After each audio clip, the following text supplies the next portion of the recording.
yesterday I made like 9 sales and got like 6 of them. I was like, I followed everything you told me, and like I got the wife objection, closed it. I got the fucking let me think about it objection, closed it. Let me show you our schedule. Okay. So I've literally had to resort to paper.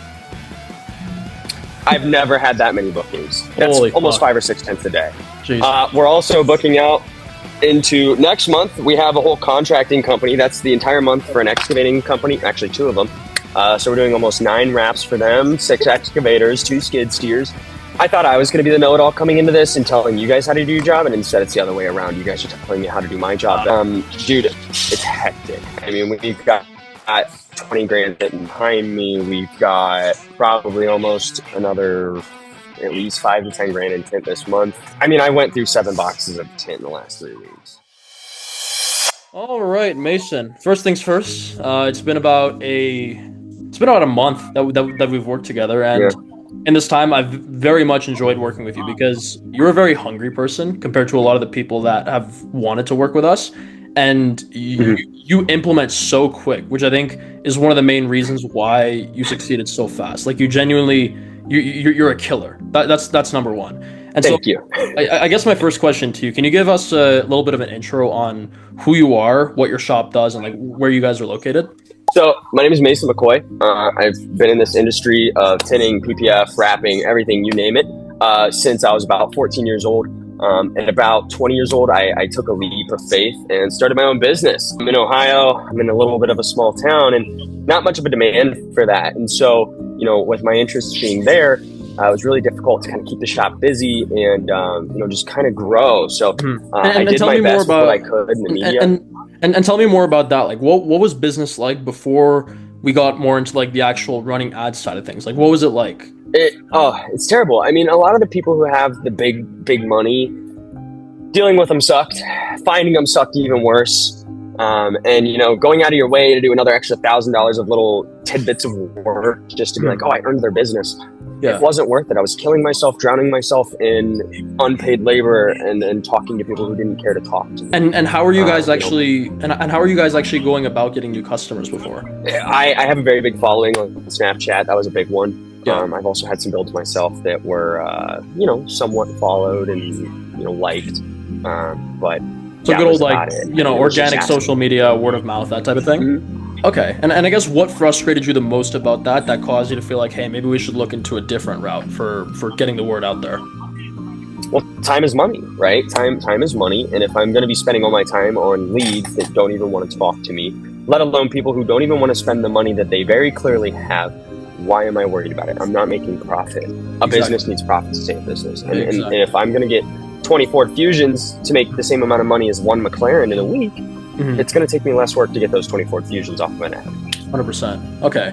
And I guess like when we first started talking to you, like what was it that made you decide to move forward with us as opposed to like the fucking 20 other agencies out there, the 20 other options that you probably saw? Well, it comes down to pitch. Teaching myself sales, while I'm not some master salesperson, I do consider myself rather up there in terms of understanding of it. Yeah. Listening to your pitch, I didn't feel like I was being sold. I feel like I was being taught, and I was trying to take things away from your pitch of, okay, this guy just sold me and I know how to sell. That doesn't happen. A salesperson can't be sold.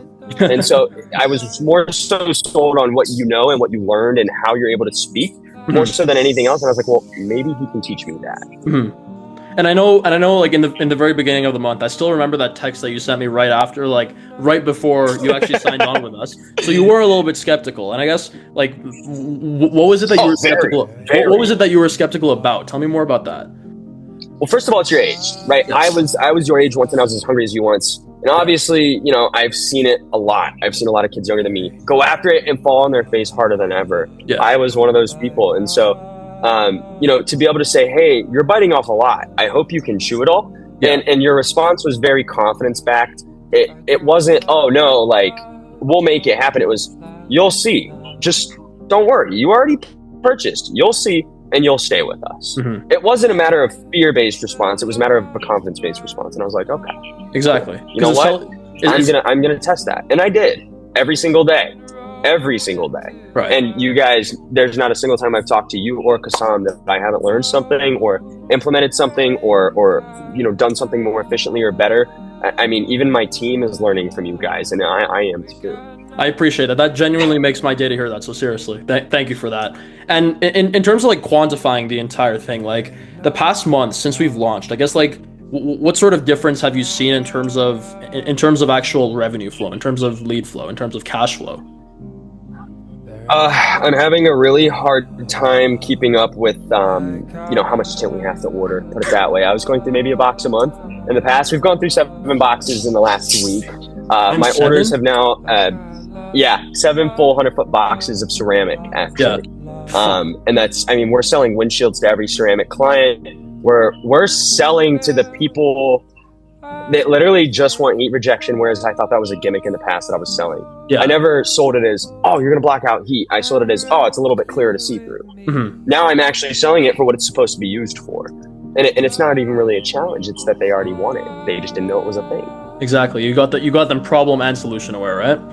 Yeah, right. There you go. And I mean, because obviously you've basically 5 to 7x the amount of tint volume that you're pushing through based on what you just told me there.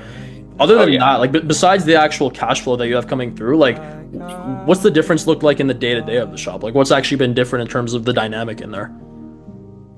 Oh, dude. It depends. Some days they're like, you booked us so heavy, I hate you. And I was like, well, we also had nowhere else to squeeze them for the next month. Yeah. So what do you want me to do? Say no? Like, you guys used to work 3 days a week and then be bitching that, like, the other 2 or 3 days were dead and you weren't getting paid because you had no work. Yeah. Now you're bitching because there's too much work. Mm-hmm. Which side do you want? And so they're it's not so much that they're complaining, but they definitely notice that there's a lot more sense of security in payroll. There's a lot more sense of security in terms of growth for the business. That's awesome. And has that had like an impact on you? Oh, dude, I'm working like I've never worked before. I've never had this amount of hunger in my life. Like I thought I did. I didn't. Now it's a matter of, well, fuck, who do I say no to instead of, how can I make this person say yes? Now the problem is intrinsic, not extrinsic. There you go. That's the best problem to have right there. And looking back over the course of the last like 30 days, I guess, what's it been like working with our agency compared to the expectations that you originally had? I thought I was going to be the know-it-all coming into this and telling you guys how to do your job, and instead it's the other way around. You guys are telling me how to do my job better. We're not that cool. All this, making all this money, dealing with all these leads, how I'm getting told no less. It's, and it's applying to other aspects of my life. It's, I no longer have the comfortability that I once did. I was like, oh, okay, well, I can get by with this. Now I'm like, I don't want to get by with this. Yeah. I want more. If this is the possibility after 1 month, I want more. Exactly. And the sky's the limit from this point, right? Yeah. Exactly. And my other question there is, like, what's one thing that over the course of the last 4 weeks has surprised you about working with us? Like, is there anything in particular? Yeah, I'm really surprised how stupid I was running my business, man. Really? I mean, I had no idea what I was doing prior to coming into this with you guys. In what way? What did you not know before that you do know now? I didn't know how to overcome objections. I figured an objection was a dead lead. Mm-hmm. I have all these, let's say I get 100 leads naturally a month from Snapchat. That's great. I get 100 a day from you guys. Yeah. That's more reps I'm putting in. That's more people that are saying yes on all fronts. It's just a matter of, I get to actually learn and not feel so bad about losing it because I don't need the money now. Mm-hmm. It's more so I want the money. Yeah. I can live now. I can survive. I'm not worried about surviving. I'm worried about growing. Yeah. So it's a pretty big change that you've seen in like the dynamic of the shop. Oh, huge! I fucking love it, dude. I fucking love it, dude. And my last couple questions here. So, another shop owner on the fence of working with us, actually committing to mastery to grow their shop. What do you have to say to them? Well, first of all, make sure all my time is spent with them so I can learn more. But if you do buy into them, dude, you're not making a wrong bet. Right? It's just how it is. Truth be told, you're gonna get everything done that you need to get done and some. They're making everything efficient from the ground up. They will basically take everything you know and say, are you sure you know it? And then they're going to teach you how to do it right. I love that. That's awesome. And that makes me very happy to hear because you're the type of client that I love working with because you're receptive to information, and even when you feel like you know something, which is everyone, it's how humans work with psychology. We feel like we know something, and then we get shared a different perspective, and then all of a sudden we make that change in our perspective and our income also goes up, right? Mm-hmm. And so right. I'm getting another customer call from you guys. Well, there you go. We'll finish it off there. I'll let you get to that, okay? Yeah, that's fine. Cool. Thank you, man. Cool. Sounds like a plan, bro. Take care. I appreciate you. Cool. I'll see you later, Dario.